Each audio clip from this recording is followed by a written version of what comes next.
শাকিব খানের সাথে সিনেমা করা হয়েছে, মানে আরো ছোট যখন ছিলেন তখন, আর একটু বড় হওয়ার পর এখন নিশু ভাইয়ের সাথে কাজ করা হয়েছে, এবং আমি প্রত্যেকটা অনেকের ঈদে- সাথেই কাজ করেছি। আমি সেটা জানি, কিন্তু এই ঈদ মানে হচ্ছে নিশো আর শাকিব খানের একটা একটা আলাদা ভাইব থাকে তাদের ভক্তদের মাঝখানে। তো এবার শাকিব খানের প্রিন্স আসতেছে, নিশো ভাইয়ের দম আসতেছে। তো আপনার কি মনে হয় আবারও এই দুই সিনেমা কি হাইপ ক্রিয়েট করতে পারবে, ভালো চলবে দুটোই? আমি আমার কাছে মনে হয় যে এখন মানে দুটো সিনেমার কথা না বলি, এখানে আরো অনেক সিনেমা আসছে।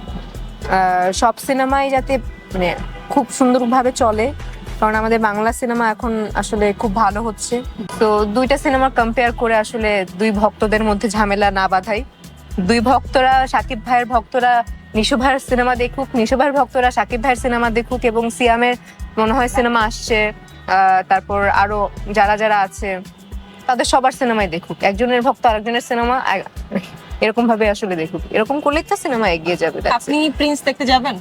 অবশ্যই দেখতে যাবো, আমি প্রিন্স দেখবো, তারপরে সিয়ামের রাক্ষস দেখবো, তারপর শরীফুল রাজের বনলতা এক্সপ্রেস দেখবো।